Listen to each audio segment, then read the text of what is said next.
এত বড় হাড়ি দেখেছো আগে? এখানেই দেখেছি আগের বার, এমনিতে তো দেখা সম্ভব নয়। মেক মাই ট্রিপ থেকে হোটেলটি আমরা পছন্দ করেছি। মেক মাই ট্রিপের রেটিং হচ্ছে 4.2। মানে পয়সা নিচ্ছে, নিয়ে এটাই আমি বলতে একেবারে যাচ্ছিলাম। ভেতরে সামনে ঢুকিয়ে দিচ্ছে, ছবিও তুলতে দিচ্ছে, শুধু পকেটে পয়সা দিতে হবে। এইগুলো কেন? मैं जो बोलলাম कुछ समय के लिए बीच में रोका जाएगा दृश्य देखने के लिए। কিন্তু হ্রদের জল অসম্ভব দূষিত। এখন খুবই দূষিত হয়ে গেছে, এই জন্য যে মাছগুলো ছিল সেগুলো আর আগের মতো নেই, প্রচুর মরে গেছে মাছ। তখনকার দিনের মিউচুয়াল সেপারেশন, আমাকে মারবে লোকজন।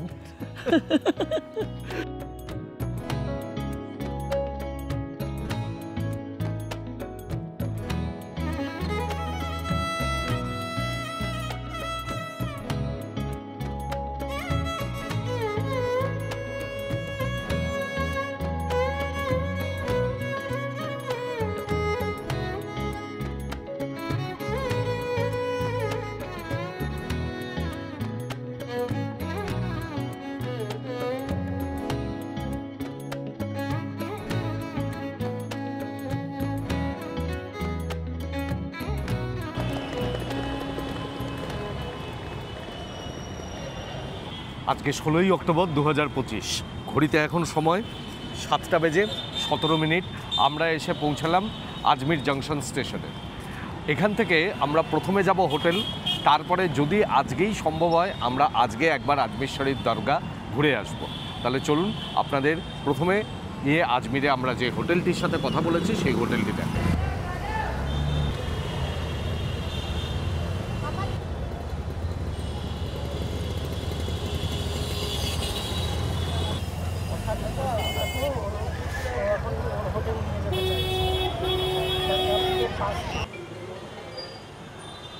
আজমিরে এসে আমরা যে হোটেলটি নিয়েছি হোটেলটির নাম আজমির ইন। এটি স্টেশন থেকে ওই মোটামুটি 500 মিটার মতন দূরত্বে। আপনি হেঁটেও আসতে পারেন, আমরা একটি অটো নিলাম, অটো নিল 100 টাকা। এখন দেওয়ালির সময় এর কমে আর কেউ এলো না। আর এই যে হোটেলটি মেক মাই ট্রিপ থেকে হোটেলটি আমরা পছন্দ করেছি। মেক মাই ট্রিপের রেটিং হচ্ছে 4.2। আর গুগল থেকে তার ফোন নাম্বার নিয়েছি, নিয়ে হোটেলের সাথে ডাইরেক্ট কথা বলেছি। আমাদের কাছ থেকে নিচ্ছে পার ডে 2400 টাকা। আপনাদের রুমটা দেখিয়ে নিই, এটি ডিলাক্স রুম।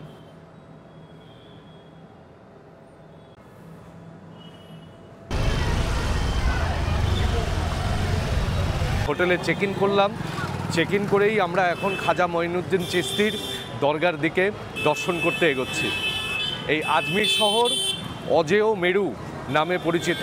মহারাজা অজয় সিং দ্বিতীয় এটি প্রতিষ্ঠা করেন বলে শোনা যায়। তার নাম অনুসারে এই শহরের নাম হয় অজয় মেরু এবং পরবর্তীকালে সেখান থেকে নাম হয় আজমির।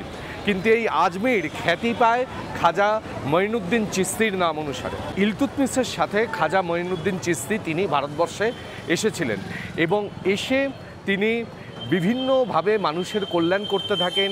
এখানকার যে সংস্কৃতি, এখানকার চিন্তাভাবনা তাকে প্রভাবিত করে এবং তার মধ্যে বিভিন্ন অলৌকিক শক্তির প্রভাব দেখা যায় এবং মানুষের সেবায়, মানুষের জন্য তিনি তার সেই অলৌকিক শক্তিকে ব্যবহার করেন এবং এতদ অঞ্চলের মানুষের কাছে অসম্ভব জনপ্রিয় হয়ে ওঠেন।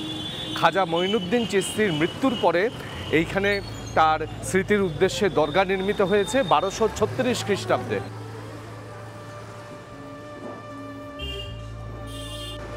আমরা যে হোটেলটিতে রয়েছি এই হোটেল থেকে দরগার দূরত্ব 1 কিলোমিটার।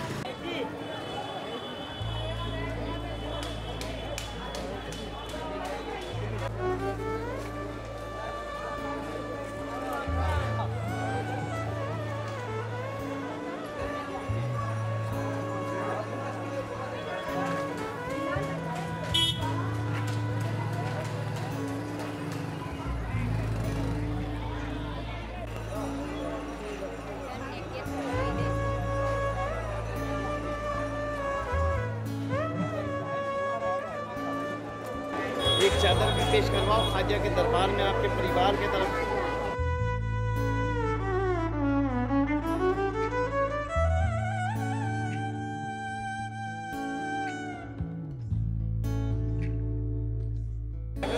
খাজা মঈনুদ্দিন চিশতির দরগায় যা প্রার্থনা করা যায় তাই তিনি দুহাত ভরে দেন এবং আমরাও এখানে মঈনুদ্দিন চিশতির দরগাতে এইখানে খাজাজির উদ্দেশ্যে আমরা চাদর নিবেদন করব।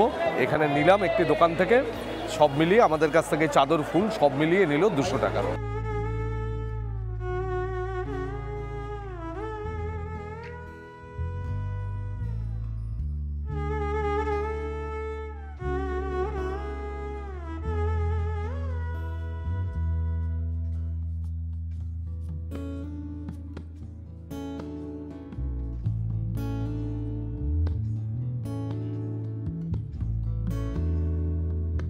এই গেটের ভেতরে কিন্তু আর ক্যামেরা অ্যালাউড নয়।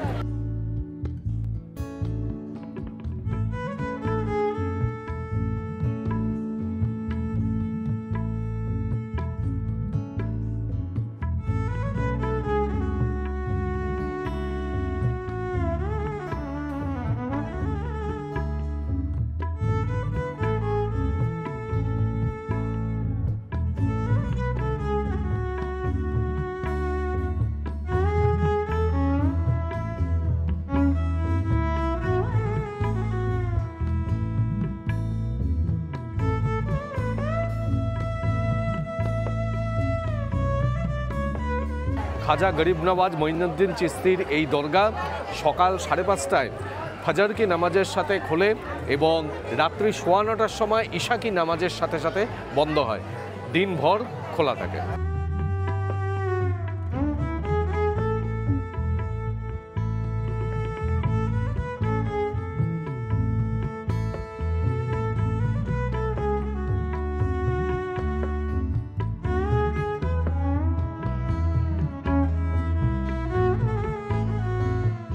আগে যখন এসছিলাম তখন ফাজার নামাজের সময়, মানে সকালবেলা যখন নামাজ হয় শুরু, তখন যখন খুলেছিল তখন।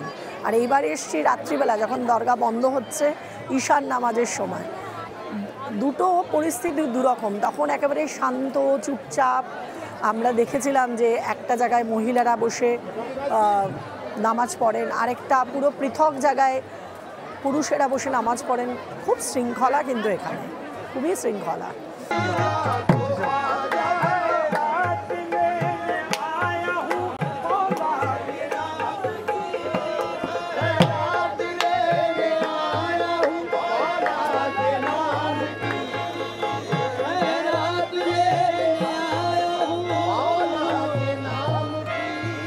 এই মসজিদটির নাম সান্দালখানা।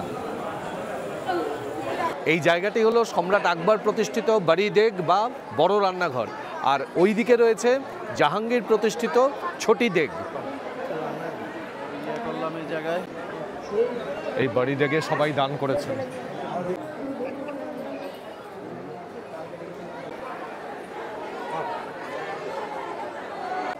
এই হলো জাহাঙ্গীর প্রতিষ্ঠিত ছোটি দেগ। দেখুন এখানে রান্না হচ্ছে।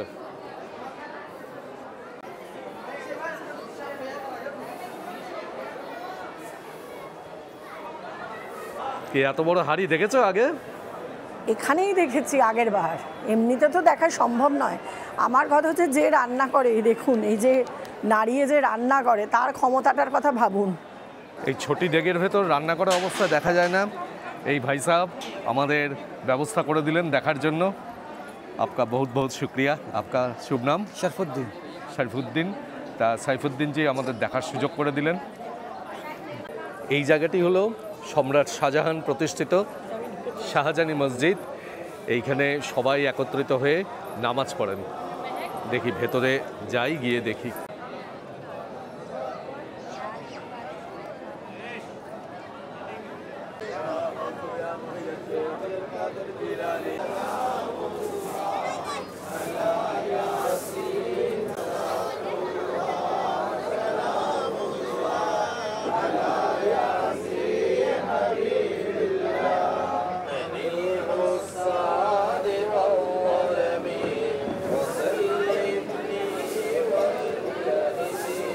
আমরা এই যে দরজাটির সামনে দাঁড়িয়ে আছি এটি হলো জান্নাতি দরওয়াজা। ये कब खुलते हैं, कब कब खुलते हैं? ये साल में 4 बार खुलता है। गरीब नवाज के उर्स में 1 से 6 रजब, गरीब नवाज के पीर मुर्शिद के उर्स में 6 शव्वाल को, ईद पे और बकरा ईद पे, साल में 4 बार। और ये दरवाज़ा माना जाता है जो मक्का शरीफ नहीं जा सकते हैं। हाँ, यहाँ के 7 तवाफ लगाने से छोटे हज का सवाब मिलता है। जो मक्का शरीफ नहीं जा सकते, नहीं जा यहाँ पर सकते, माथा हाँ। टेकने से तवाफ लगाने से, परिक्रमा।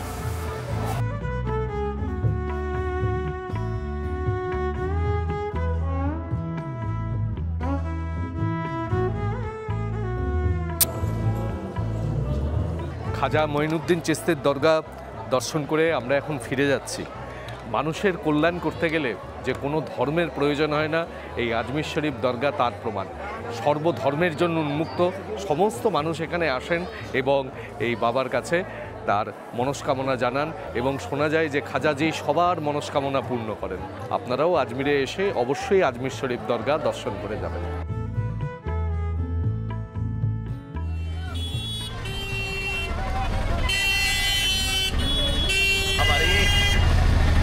ফেরার পথে বুবুর কথায় একটা অটো করেছি।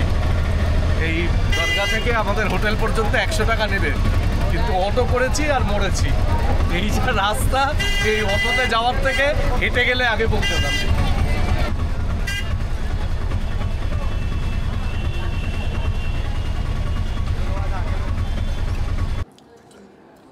আজমির শরীফ দরগা দেখে নিয়ে আমরা আবার হোটেলে ফিরে এসেছি।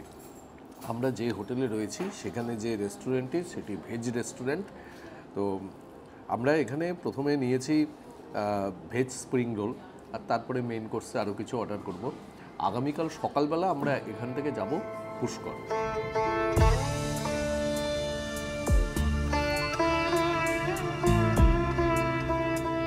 আজকে 17ই অক্টোবর 2025। আমরা এখন আজমির থেকে রওনা দিয়েছি পুষ্করের উদ্দেশ্যে। আজমির থেকে পুষ্করের ডিস্টেন্স 16 কিলোমিটার মতন, মোটামুটি 40 মিনিট মতন সময় লাগে। আপনারা কিভাবে আজমির থেকে পুষ্কর যাবেন সেটা বলি। অনেকগুলি অপশন রয়েছে। প্রথমত আপনারা বাসে যেতে পারেন, দ্বিতীয়ত এখান থেকে শেয়ারে গাড়ি যায়, শেয়ার গাড়িতেও যেতে পারেন। 50 টাকা বা 75 টাকা মতন নেয়। এছাড়া আপনারা এখান থেকে র্যাপিডো বা ওলা বুক করে যেতে পারেন, যেমনটি আমি যাচ্ছি। র্যাপিডোতে মোটামুটি আপনাদের ওই 240 থেকে 270 এর মধ্যে নেয়, তবে র্যাপিডোতে যেরকম দরাদরি চলে সেই দরাদরি ব্যাপারটা এখানেও চলে। আপনারা আজমির থেকে অনায়াসে পুষ্কর যাওয়ার জন্য অনেকগুলি অপশন পেয়ে যাবেন।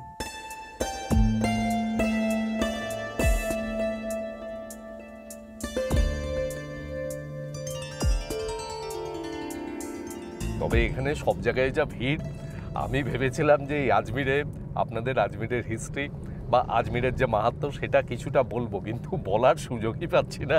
এমন ভিড়, এত চিৎকার চেঁচামেচি। তো এখন গাড়িতে করে যাচ্ছি, একটু শান্তশিষ্ট পরিবেশ রয়েছে। তা আপনাদের বলি, দেখুন এই আজমিরের কিন্তু দারুণ একটা হিস্ট্রি রয়েছে।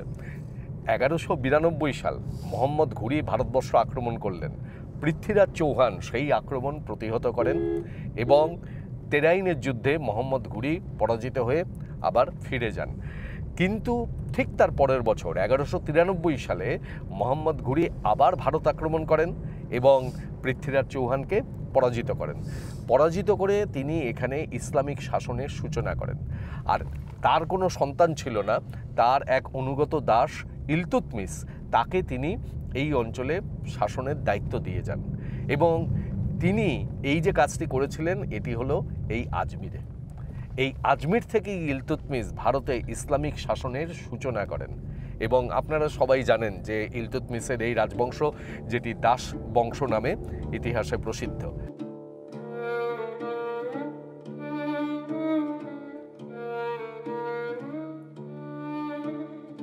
এই মোহাম্মদ ঘুরির সাথে মঈনুদ্দিন চিশতি, তিনিও সেই সময় ভারতে এসেছিলেন।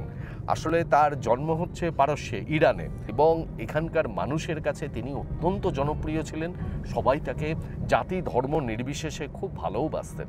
তো সেই খাজা মঈনুদ্দিন চিশতি তিনি মারা গেলেন 1236 খ্রিস্টাব্দে। তিনি মারা যাওয়ার পরে এখানেই তাকে সমাধিস্থ করা হয় এবং এখানে খাজা মঈনুদ্দিন চিশতির দরগা গড়ে ওঠে। আকবর 1570 থেকে 1580 এই সময়কালের মধ্যে, এই 10 বছরে তিনি প্রতি বছর খালি পায়ে আগ্রা থেকে এই মঈনুদ্দিন চিশতির দরগা পর্যন্ত, অর্থাৎ আজমির পর্যন্ত তিনি আসতেন, এসে এইখানে তিনি চাদর চলাতেন।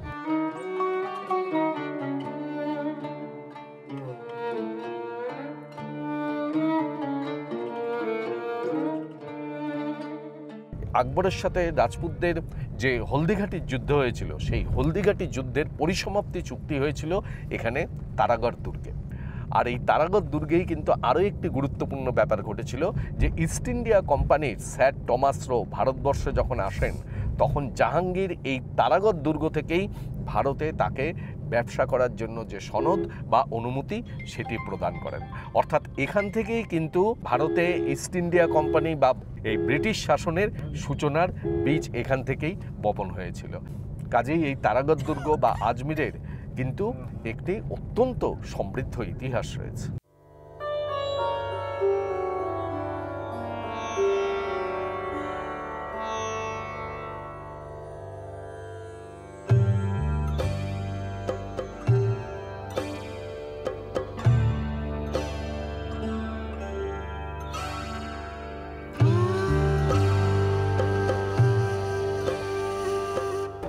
কথা বলতে বলতে আমরা পুষ্করে এসে পৌঁছে গেলাম।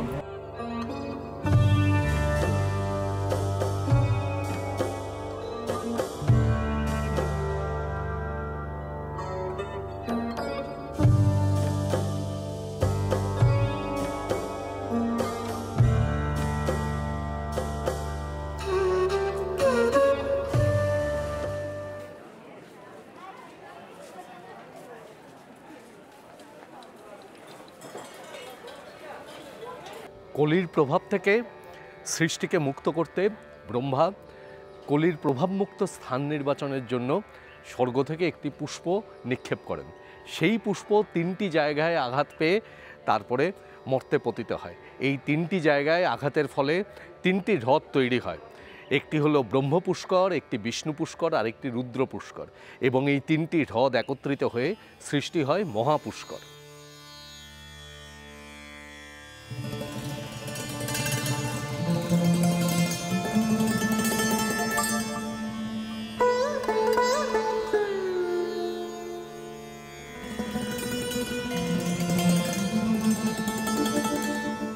এই মহাপুষ্কর সৃষ্টির পর ব্রহ্মা সকল দেবতাকে নিয়ে সেখানে যজ্ঞের আয়োজন করেন। সস্ত্রীক যজ্ঞ করার প্রথা, কিন্তু ব্রহ্মার স্ত্রী সাবিত্রী সেই যজ্ঞস্থলে পৌঁছাতে দেরি করেন, এবং তার ফলে নারদ সেই সময় গরুর দুগ্ধে তিনি গোপবালাকে শোধন করে গায়ত্রীর সাথে গান্ধর্ব মতে ব্রহ্মার বিবাহ দিলেন, এবং ব্রহ্মা সেই গায়ত্রীকে নিয়ে এখানে যজ্ঞ শুরু করেন।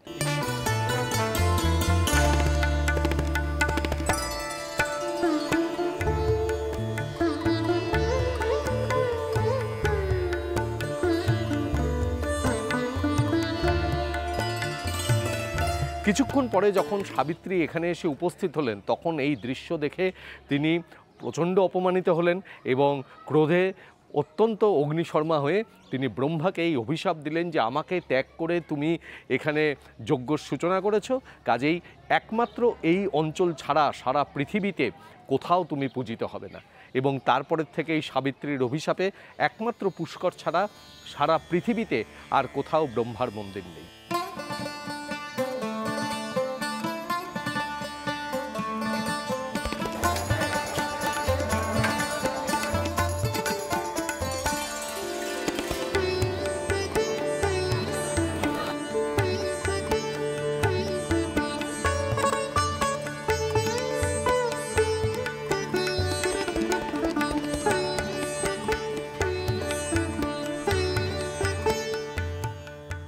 রামেশ্বরম তীর্থ, জগন্নাথ তীর্থ, দ্বারকা তীর্থ এবং বদ্রীনাথ তীর্থ, এই 4 তীর্থের জল একত্রিত হয়ে এই পুষ্করে অবস্থান করছে। কাজেই পুষ্কর অতি পবিত্র তীর্থক্ষেত্র। এইখানে স্নান করলে এবং এইখানে পিণ্ডদান করলে একদিকে যেমন নিজের শুদ্ধি লাভ হয়, অপরদিকে তেমনি পূর্বপুরুষেরও মুক্তি ঘটে। এই পুষ্করে 52টি ঘাট রয়েছে, এক একটি ঘাটের এক এক মহিমা। এখানে নাগকুণ্ড ঘাটে স্নান করলে পুত্র সন্তান লাভ হয়, রূপতীর্থ ঘাটে স্নান করলে রূপ বৃদ্ধি পায়, কপিল ঘাটে স্নান করলে সমস্ত রোগের নাশ হয়, এবং এখানে মৃকুণ্ড ঘাটে স্নান করলে জ্ঞান বৃদ্ধি পায়। কাজেই যুগ যুগ ধরে এই পুষ্করের মহিমায় এই প্রচুর তীর্থযাত্রী এখানে আসেন এবং পুষ্করের জলে স্নান করে শুদ্ধ হন।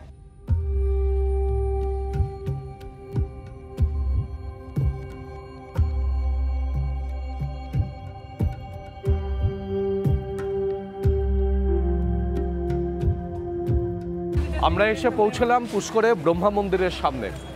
এইখান দিয়ে মন্দিরের প্রবেশদ্বার, আমরা প্রবেশ করব, যতটা সম্ভব মন্দিরের ছবি তুলব, কারণ মন্দিরের ভেতর তো ছবি তুলতে দেওয়া হয় না, বাইরে থেকেই যতটা পারবো ছবি তুলব। চলুন যাই।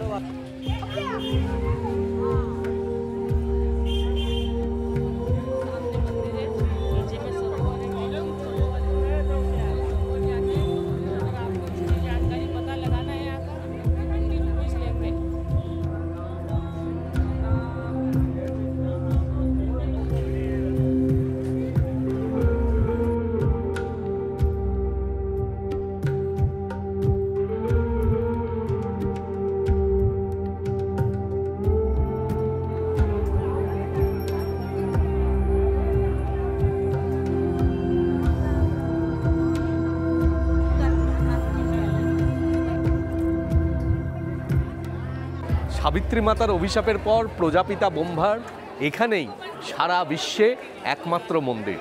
এই মন্দিরেই তিনি পূজিত হন এবং সাবিত্রী মাতা অপমানিত হয়ে তিনি আশ্রয় নেন নিকটবর্তী পাহাড়ে, যেটি সাবিত্রী পাহাড় নামে পরিচিত। সেখানে সাবিত্রী মাতার মন্দির রয়েছে। আর মন্দিরের ভেতর কোনো ছবি তুলতে দেওয়া হয় না। ছবি তুলতে গেলে আপনিও একইভাবে অপমানিত হবেন। বুবু অনেক চেষ্টা করে কিছু ছবি, আমি খুব চেষ্টা করে মানে মন্দিরের জাস্ট একটু ভিডিও ক্লিপ তুলেছি, মানে ওটা লুকিয়েই বলতে পারেন এটা খুব অন্যায় কাজ করেছি আমি। তবুও মানে মন্দিরটা ভীষণ সুন্দর, রূপো দিয়ে একেবারে মানে ব্রহ্মাজির যে মূর্তি, একেবারে রূপোর মুকুট পরানো, একদম গায়ে রূপো দিয়ে সমস্ত গহনা, খুবই সুন্দর মূর্তিটা, খুবই। আর ব্রহ্মাজির মন্দির ছাড়াও এখানে রয়েছে বিষ্ণুর বরাহরূপী যে অবতারে তিনি ছিলেন সেই বরাহ মন্দির, এছাড়া নাগ মন্দির, বিভিন্ন মন্দিরগুলি আশেপাশে রয়েছে। এখানে অম্বাজির মন্দিরও আছে। এই মন্দিরের এখান থেকে সোজা যে পথটি গেছে, এই পথটি গেছে পুষ্কর হ্রদের দিকে। এই পুষ্করের ঘাটে এসে আমাদের পরিবারের একজন নিয়মিত সদস্যের সাথে দেখা হলো। উনি যাদবপুরে থাকেন। কি নাম আপনার? দেবাশিস চৌধুরী। দেবাশিস চৌধুরী। এখানে এসে ওনার সাথে দেখা হয়ে সত্যিই খুব ভালো লাগলো। আমরা যাচ্ছিলাম, উনি ডেকে বললেন যে আমাদের ভিডিও দেখেন। একদম একদম খুব ভালো লাগে দেখতে, এবং মানে বেরোনোর সময় সবসময় ফলো করে বেরো, মানে এবারও ফলো করছিলাম আপনাকে। এবার যাবো যখন অযোধ্যা ইয়েতে যোধপুর, তখন ওই মেরানগর ফোর্টটা দেখি, তাও বেরো। Thank you, thank you. তবে এইখানে তো ব্রহ্মা মন্দিরেও ছবি তুলতে দেওয়া হয় না, সাবিত্রী মন্দিরেও ছবি তুলতে দেওয়া হয় না। মন্দিরে ছবি তুললে কি পাপ হয় জানি না, কিন্তু ওইখানে যে পুলিশরা প্রহরায় রয়েছেন, বুবু যে কিছু ছবি তুলেছে সামান্য, সেটাও অনেক ধাক্কাধাক্কির পর। ওখানে যে পুলিশরা প্রহরায় রয়েছেন, পয়সা নিয়ে অনেক কিছু করছে, আমি নিজে চোখে দেখেছি। মানে পয়সা নিচ্ছে, নিয়ে এটাই আমি বলতে একেবারে যাচ্ছিলাম। ভেতরে সামনে ঢুকিয়ে দিচ্ছে, ছবিও তুলতে দিচ্ছে, শুধু পকেটে পয়সা দিতে হবে ব্যাস। তাহলেই আর আপনার কোনো পাপ হবে না। তো যাই হোক, আমরা পাপ পুণ্যের বিচার করতে আসিনি, এটাই চলছে। আর পুষ্করের যে হ্রদের যে জল, পুষ্করের তো মহিমা প্রচুর, সে তো আপনাদের কাছে বললামই, কিন্তু হ্রদের জল অসম্ভব দূষিত। এখন খুবই দূষিত হয়ে গেছে, এই জন্য যে মাছগুলো ছিল সেগুলো আর আগের মতো নেই, প্রচুর মরে গেছে মাছ। সংস্কারের কাজ চলছে, সরকার থেকে চেষ্টা করছে, এখন দেখা যাক এত নোংরা কী করে পরিষ্কার হবে জানি না। তো মানুষ সেখানেই স্নান করছেন। সাবিত্রী মন্দিরে এখন রোপওয়ে সার্ভিস চালু রয়েছে। এই হচ্ছে রোপওয়ের টিকিট কাউন্টারের দিকে যাওয়ার পথ। এইখানে গিয়ে টিকিট কেটে তারপরে আপনি সাবিত্রী মন্দির পর্যন্ত চলে যেতে পারবেন। এমনিতে যদি সাবিত্রী মন্দিরে পায়ে হেঁটে উঠতে চান তাহলে 400টি সিঁড়ি। তো আমরা রোপওয়ের দিকেই যাচ্ছি। এখানে রোপওয়ের টিকিট কাটার জন্য লাইনে দাঁড়িয়েছি। এখানে আসা যাওয়ার জন্য টিকিটের মূল্য 180 টাকা জনপ্রতি। পুষ্কর সাবিত্রী মাতা রোপওয়েতে আমাদের যাত্রা শুরু হলো। আমরা রওনা দিলাম সাবিত্রী মাতা মন্দিরের উদ্দেশ্যে। এই রোপওয়েতে আমরা দুজনেই রয়েছি।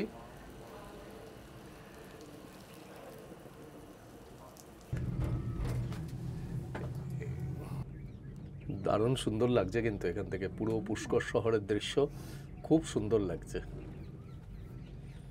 আর এই যে এখানে স্যান্ড ডিউন্সগুলি দেখছেন, এখানে ডেজার্ট সাফারি হয়, অ্যাকচুয়ালি মিনি ডেজার্ট, এবং সেখানে জিপ নিয়ে সাফারি হয়, যেরকম জয়সলমীরে হয়। হ্যাঁ, ওই যে হচ্ছে।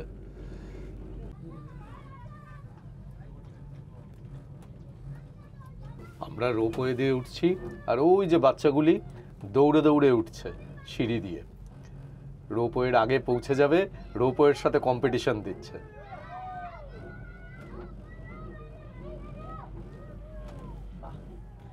কি সুন্দর লাগছে দেখো পুষ্কর এটা।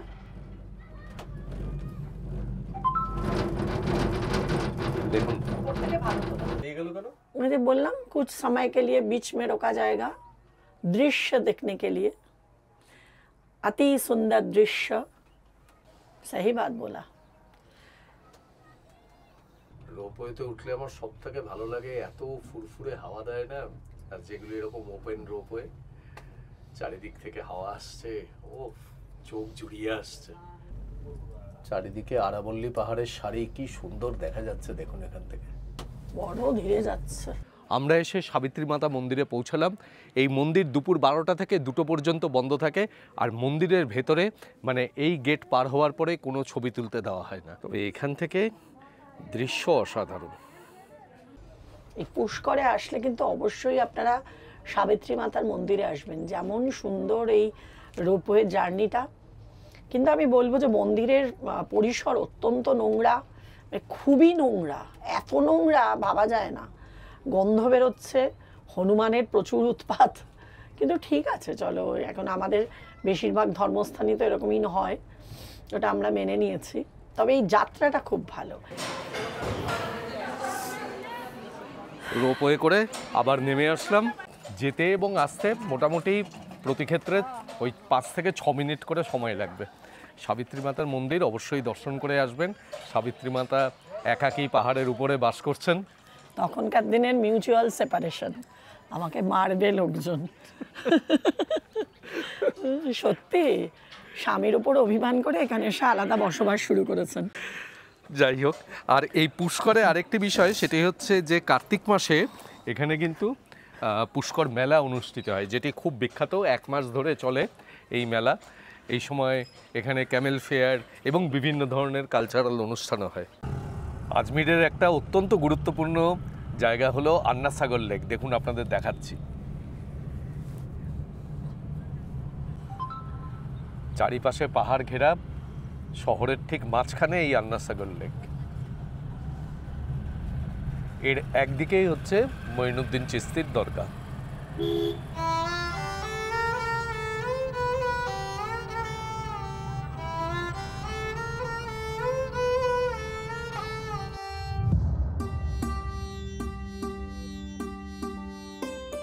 পুষ্কর থেকে এখন আমরা সরাসরি চলে এলাম আজমির স্টেশনে। আপনারা পুষ্করের প্রচুর খাবার হোটেল পাবেন, সেখানে বিভিন্ন ধরনের খাবার পাওয়া যায়, কিন্তু আমরা আজমির স্টেশনে এসে এখানে স্টেশনের যে জন আহার রয়েছে সেখান থেকে আমরা নিয়েছি পাওভাজি।